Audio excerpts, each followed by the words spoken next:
Absolutely. And so, in the same way that we've talked about how amazing all of these tools are, all of the exciting innovations that are coming down the pike, there are still challenges that lie within that. There are challenges to the rapid innovation, things moving so quickly, so quickly. So, not only are we still learning as we go, as far as the iterations, the innovations that are happening, but at the same time, we're trying to learn, and then we're kind of trying to keep up with what we're learning. We're trying to teach others what we're learning, and we're still not exactly sure. Like, I think one of the things, like with the generative AI, we're still figuring out how it actually works. So I think that, and that's why I push so much for these ethical frameworks, for the transparency, for even being willing to acknowledge that there are biases, let alone in being able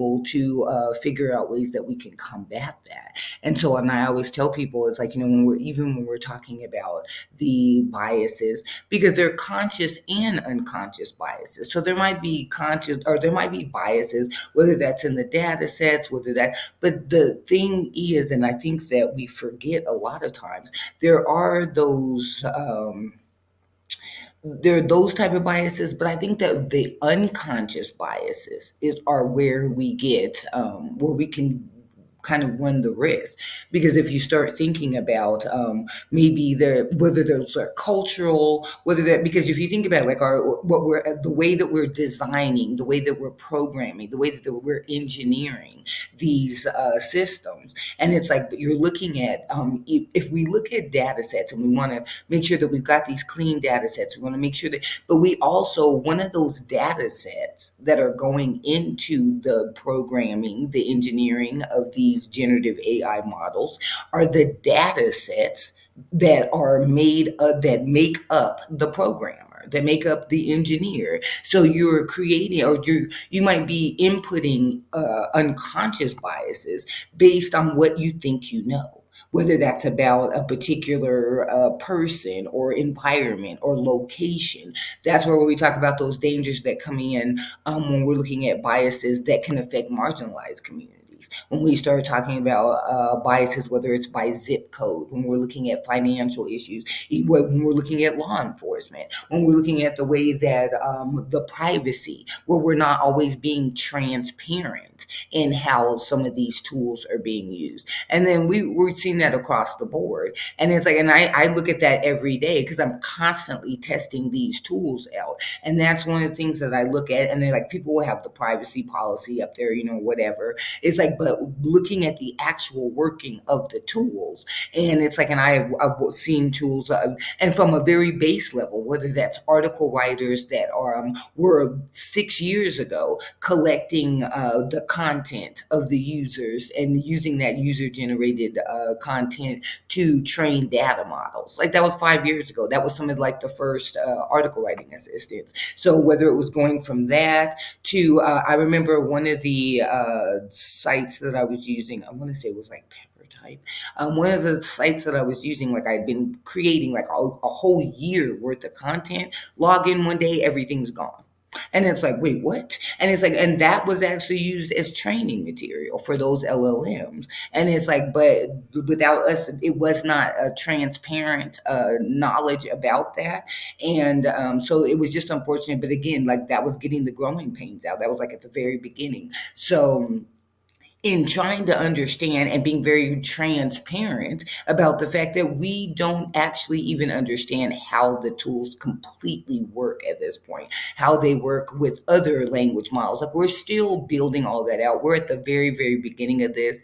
Unfortunately, even at the beginning, you're going to still get those bad actors, like I said, and I laugh about this all the time. I tell my friends, and I'm always saying, it's like, if we've got these amazing tools, this amazing technology, and somebody, like, was like, used all of that intellect to put the Pope in the puffy coat.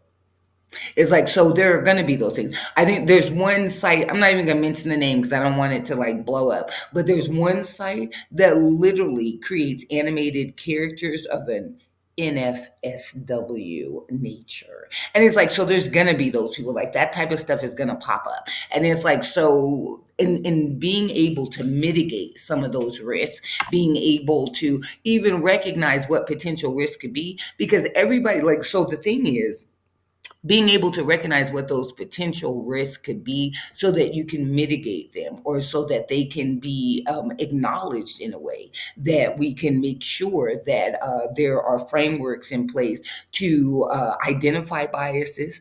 We recognize them, we identify them, and have an actual clear and a process for actually eliminating those biases. And looking at that data again, like I said, looking at whether that's law enforcement, whether that's in banking, whether that's in health and medical, but using certain biases that could affect marginalized communities. We know, like with law enforcement, lots of false positives when it comes to darker skin tones or the melanated. So, making sure that we are understanding and recognizing, identifying, and mitigating those risks that come with using those technologies fully implemented without us fully understanding what we're doing, and without there being a full and transparent way of explaining to the consumer, to the public, to general use what this tool is actually for, and what the results should be expected. That's definitely one thing that I think that we have missed. And so I am, if you don't know, now you know. I am definitely, like, I am that Jetsons kid. It's like I am that kid that watched the Jetsons after school. And so I've been waiting for this world for a really long time. And I've been joking about this like for years. Like my children, when they're adults now, they've got their own children. But I remember when they were younger, and I would explain, about the Jetsons, and so I've always loved it. And one of the things is that, starting from the very beginning, my generation, we kind of were given this idea or this choice in a way and I always say that, like, we were seeded with the possibilities very, very young. Because when I was young, two of the most popular cartoons that were out at the time, they really kind of gave us the choice. We had the Flintstones that were very traditional family, mother, father, child, traditional roles. The father went out to work, the mother stayed home. Very domesticated, like the Flintstones. Even in the premise of the father's work, like he literally went out every day and broke rocks. Like that was his job. He worked like at the stone yard. So like very, everything has to be hard. That hard work is what pays off. Like very traditional. We were just coming off of early 70s, just beaver cleaver, all these very traditional ways of doing things. And that was the Flintstones. On the other hand, we had the Jetsons. And with the Jetsons, we had this very modern and futuristic family that still very traditional, mother, father, to the 2 point. It became more of what was starting to become the American dream of the mid to late 70s, or early 70s, I think, when it first came out. But that 70s new American dream with the mother, father, 2.2 children, and a dog, like that kind of thing. So they were a more modern and futuristic version of a traditional family. And they didn't do as much of the heavy lifting. They actually had tools in place that did all the heavy lifting for them. So you had Rosie. And it's like, and Rosie was awesome. And like literally on the dream wish of like every modern homemaker in the 70s. It's like Rosie did it all. Like Rosie did the cooking, the meal prep. It's like Rosie made sure that she figured out, made sure all the laundry was done. She figured out who was wearing what to school. Like everything was laid out. She literally woke them up. Like the intro to the show was amazing to me. Like I just sat enthralled. It's like meet George Jetson, like his wife Judy, and you go through the whole family, and through all of it, you've got Rosie supporting this family. Like Rosie's getting people up, she's dropping clothes on them, she's brushing people's teeth. Like Rosie's doing it all. And the thing that always stuck out with me with Rosie, and I laugh when people say, oh, the AI is going to take over. It's going to kill us all, take our lives, take our jobs. And it's like, and one of the things that always struck me, and I tell people all the time, Rosie did not want George Jetson's job.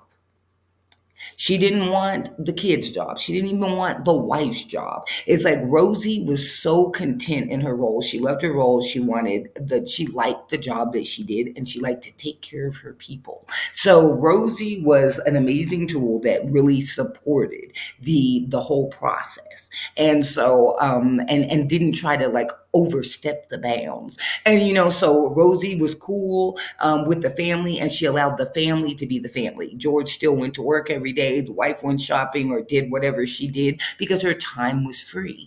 Why? Because Rosie was doing all the heavy lifting. That was the whole point. And it's like, so understanding, and I always recognize it's like the machines are designed to be tools to make life easier for us. It really does free us up to go out to be more human in our nature and in the way that we do things. And so that's one of the things that I say now. I'm like, I'm just so excited about the AI and all of the possibilities. And absolutely, like there are kinks that need to be worked out. It's like, yes, we do. There are very pressing issues concerning the way that we look at and eliminate biases, the way that we deal with transparency and privacy issues. It's like the way that we look at how these tools and others, like whether it's surveillance or all these other tools and how they affect marginalized communities. Absolutely, those are the kinks that need to be worked out. And we're right at the beginning. So that's why it's so exciting. But I do feel like this is, and I've said this repeatedly, I say this all the time. It's like I said back in 97, when I had 1997, when I had internet in my home, and my husband at the time, who is now an ex, and part of the reason why is like even then could not see the reason. He just felt like it was a waste of money to have this dial up in the home, and we had the AOL, and the little ding when you're trying to log on. Did not understand the purpose of it. Needless to say, 30 years later, the tech is still here with me.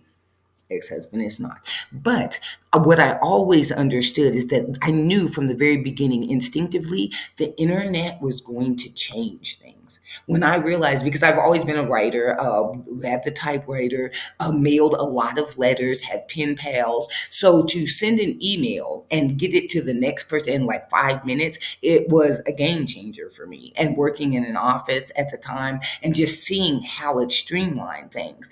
But I understood instinctively that this was something that was going to be long-term and really important. And I've felt the same way for the last 8 years about AI. And I do see in the same way that I believe that the internet is a utility and plays a utility role primarily as kind of the underpinnings of most of what we do each day. I very definitely see the AI, which has already been integrated into a lot of products, but I see moving forward, I see it as something that will continue to become more of a utility in our day-to-day lives and in the way and integrated into the way that we're already doing our regular processes and going about our daily lives. So I'm so excited that future, like it's almost here. It's like we're almost there. Like we got electric cars, we're not quite the flying cars, but we're getting there. So I'm just really excited, and like I said, being willing to pay attention to that there could be biases. Like I said, if you're an engineer and we've talked about this before, like you're an engineer from a caste system, that you might be in a completely different country, environment, mindset, but there are still that might slip in certain biases. Maybe it's about regions, ideas, people, status or role in society, but there might be tiny biases, and we all have those. And into that could be unconsciously put into whatever it is that we're creating. So just even in recognizing simple biases like that, and understanding and being willing to create those frameworks to identify and eliminate, I think is right there is a game changer. And like I said, we're at the beginning. It's only getting better, baby. It's like I can't wait. And it's like I said, like just seeing how fast the technology has rapidly evolved just in the past year. Like when you look at from this, like just literally in the past 12 months, when you look at the level of rapid advancement that we've seen just since the OpenAI introduced ChatGPT, but using those type of generative AI and those type of language models to quickly, like we've gone from text, we've gone to image and video generation. So moving very, very quickly. Look at even how like when the OpenAI ChatGPT was first introduced, the plugins and how like whole businesses were being built around plugins, only to see them go by the wayside because here came GPTs. It's like, will there be other iterations of that? Maybe, but and I see that with OpenAI and their GPT store, I see that they do plan to be in it for the long haul on the level of like a Android store or the iOS store. So I do see that coming down the pike. I think that it will be even more rapid advancement. Even Sam Altman has said that GPT-4 is only getting better. Like this year, we will see some amazing, amazing innovations. So just getting ready for it and being willing, because like I've said, not everybody, I tell everybody, not everybody needs to implement it or integrate right now. It's like things are changing so quickly. They're depending on what your use case is, this might be something that you could maybe understand or be looking towards in the future. But here's the thing, because I know people are so worried about, oh, we're going to lose jobs. Everyone's going to lose jobs. And it's like AI is going to take over our lives, our jobs are. But here's the thing. And I think there was a study that MIT did. And it's like where companies are realizing where they thought that oh, let's get rid of this team or get rid of this department and we can just implement AI. But the AI is going to cost you, buddy. It's like, so if you have your human resources, your human, not even resources, if you have your human contributors there that are already doing amazing things, it's like then AI is simply a tool that can be integrated into their workflow that's going to help them streamline their processes, help them be more efficient, help you do more in a better way. It's like, but in no means should anybody, like, there are very few use cases and industries where people should be considering just tossing out the baby and the bathwater. At this point, AI is very much for the average, is for the average company is literally as its implementation as a tool that can take over certain processes, because we're looking at like some of those automated and autonomous agents where they're actually able to do tasks or operate software, those sort of things. So those are implemented in a way that is allowing your current employees to be more efficient. Now, I do believe that there will be needs for up training or upskilling in some way with current employees. And I always say, like, you might not be replaced by AI, but you might be replaced by somebody who uses it. And it's like, so I do believe in very much in reskilling and training yourself, even if it's not something that you're necessarily your field, your industry, your company is doing. But even just understanding on a base level how it can work in business operations, whether it's on your analytics side, keeping track of your metrics, whether it's on your the first place where we saw these chatbots was in customer service. And then, like I tell people, it's like, and even in designing these autonomous agents or designing these chatbots that are actually interacting with the public, making sure that you are keeping in mind the public. So not only just having the AI designer or engineers, but literally creating teams. What I used to call the co-pilot teams, I no longer do that. It's like, but making sure that your AI teams in house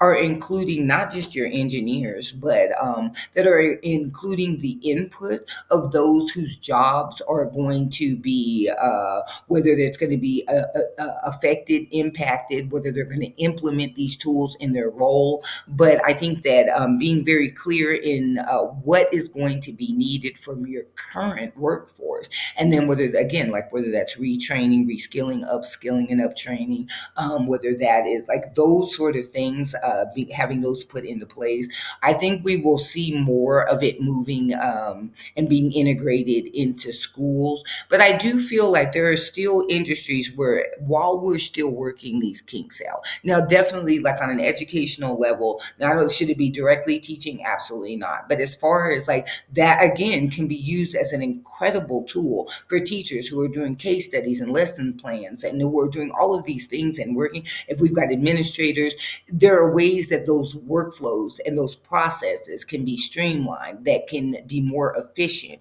So absolutely, in certain levels like that, should kids be using it for term papers?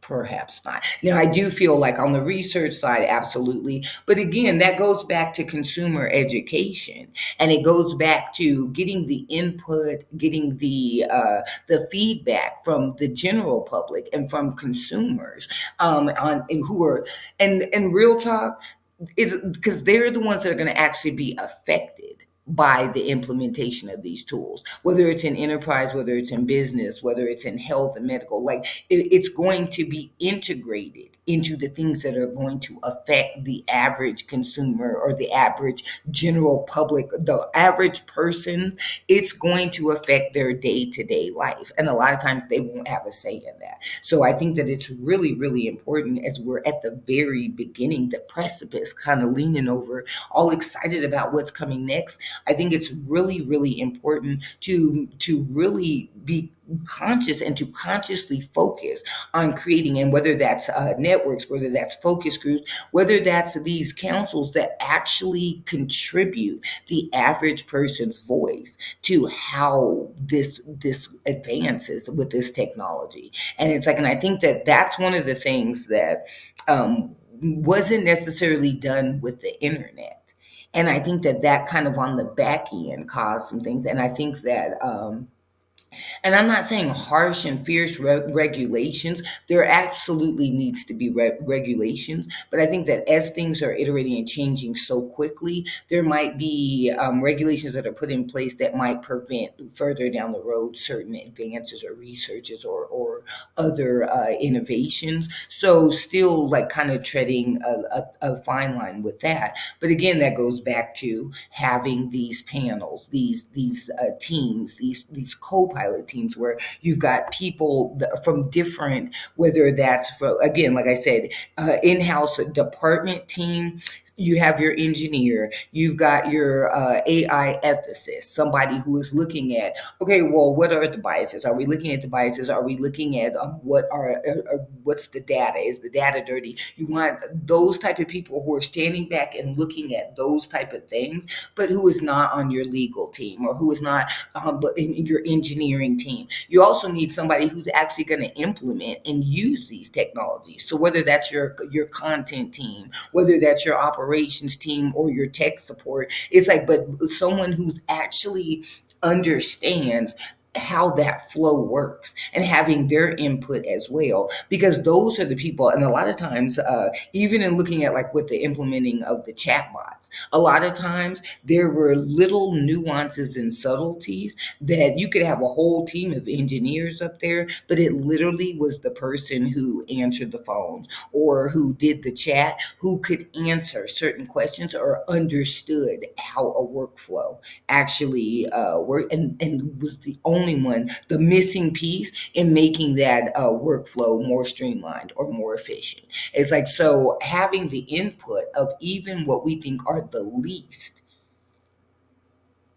is what is going to really make the difference in how this advances and how we grow with this technology. And so that we can eliminate some of those fears that are coming about, oh, being taken over, but understanding at all times that this is a tool that we can use to really, I think, do some amazing and life enhancing innovations across the board. And like I said, are there kinks? Yes, there are. Can we get those knots out? Absolutely. If we choose to focus from the very beginning on, like I said, putting those frameworks in place, understanding and being willing to admit that there are biases and that those biases don't come from only certain places, but being willing to see even those unconscious biases, being willing to understand and respect privacy issues. And when it comes to just the general public, being transparent in the way that we're creating these tools, the way we're programming and designing and distributing these tools, is like being very transparent with that. And I think that this can be, I think that it'll be an amazing thing. We just got to get the kinks out. But yeah, so I'm excited. Definitely starting with rigorous, like, so how can we do this in a way that makes it work in the highest good of everyone?